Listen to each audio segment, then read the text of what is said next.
Alright, I figured I'd take a break from watching Dexter Season 3 to pull out this video and commentate on it. Dexter's amazing, by the way, if you haven't already watched that show. My name is Hutch, and I make Call of Duty videos.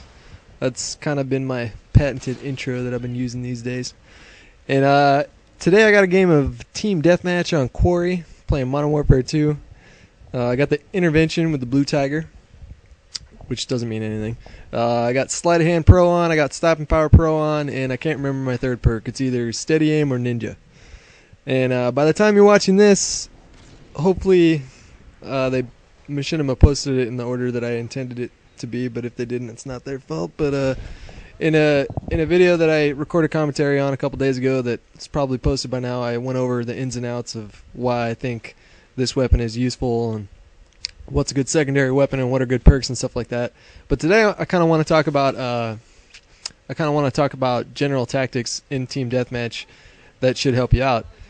Team Deathmatch can be particularly tricky because there's a fundamental problem with it, in that the maps are really big and the health is not that high.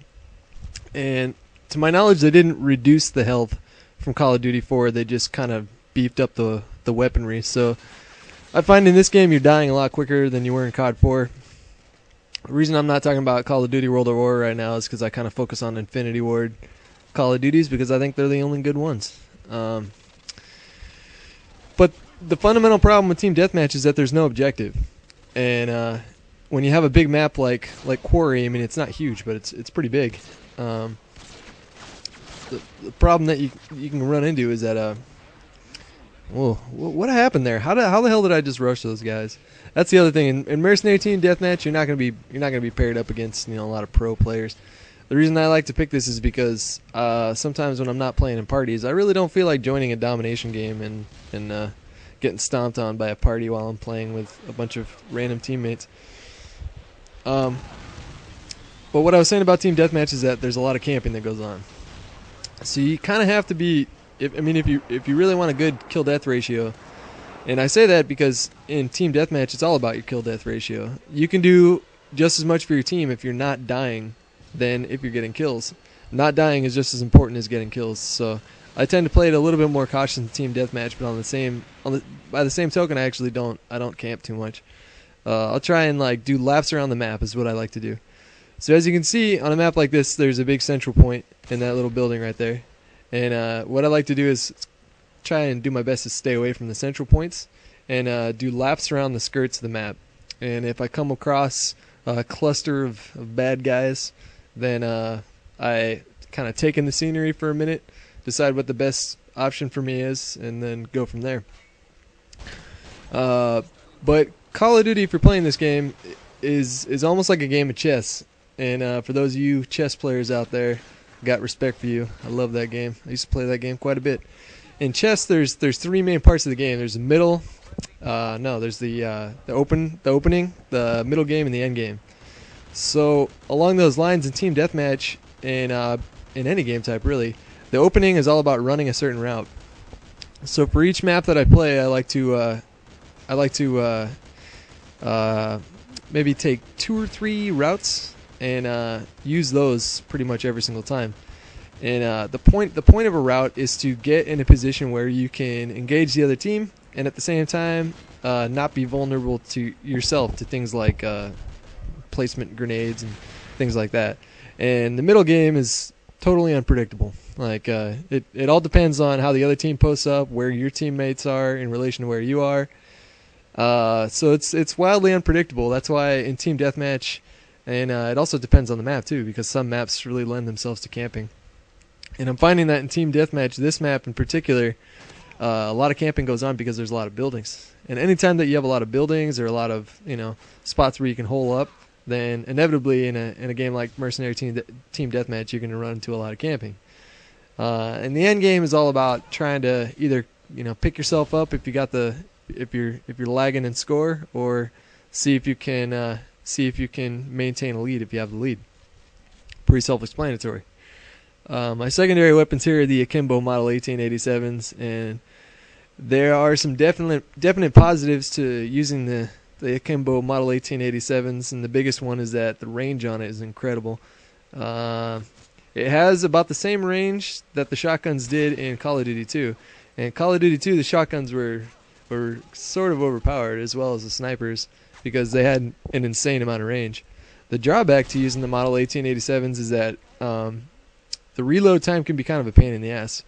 And you can't knife if you're in the middle of the reload animation. So if you turn around the corner and you see a guy, very often it happens if you have a shotgun, and you miss your first shot, I mean, it's kind of hard to stay alive in that situation, especially because you can't knife. Like, if you miss with a sniper, you can knife immediately, but if you miss with these guns, you got to wait until the little flippy animation's done before you can knife them.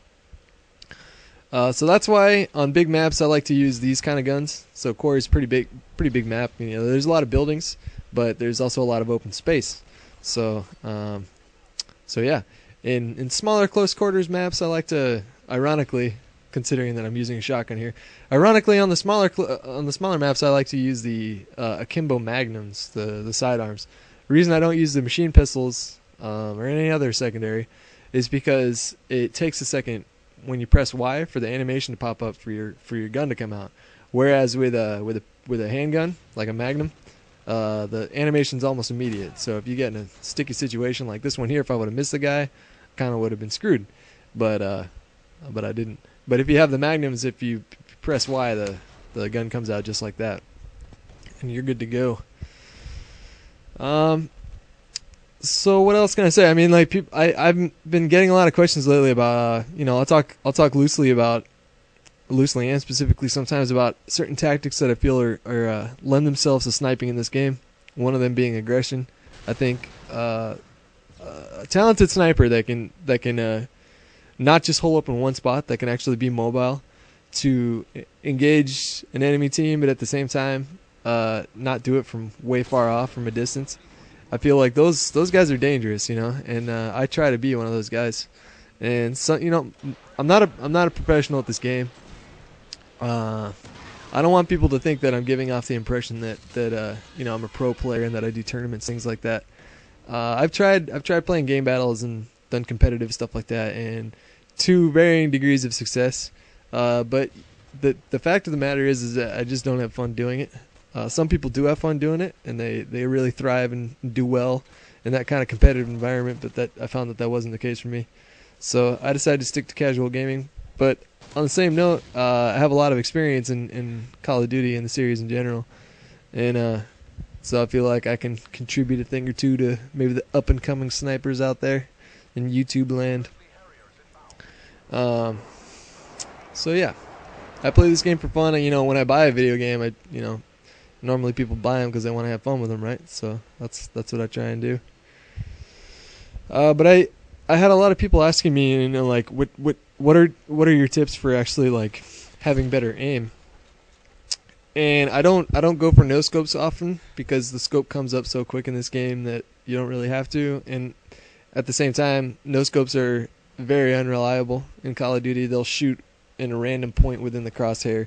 And I know that some people have the opinion that you can do certain trick shots, like one of them's called the G shot, and that will actually straighten out the shot so that the no scopes will shoot straight every time. But I don't believe in that. I think it's a misconception. I've never really found it to be the case that somebody has found a way to have a no scope shoot straight every single time. I mean, if you guys have, then show me an unedited full team deathmatch game or domination game of somebody running around and actually using that tactic, because to my knowledge, that video does not exist, and it probably never will.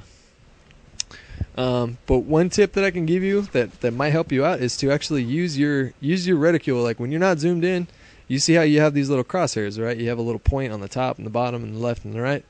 What you want to do is center your target in those little crosshairs, or I don't know what you call them. I guess you would call them crosshairs, but they're not really crosshairs. But center your target in those, even as you're scoping in. So don't wait until you're all the way scoped in to look for the guy that you're shooting at. Actually, like, aim at the guy before you even start zooming in, and that way when you're zoomed in, you can be really quick, like right there. Like, I try to line them up in the middle of the crosshairs so that when the animation pops up, so that my crosshairs are actually up, I can man, here I was kind of hoping to get a 3-in-1, a triple or something like that, but it just didn't work out.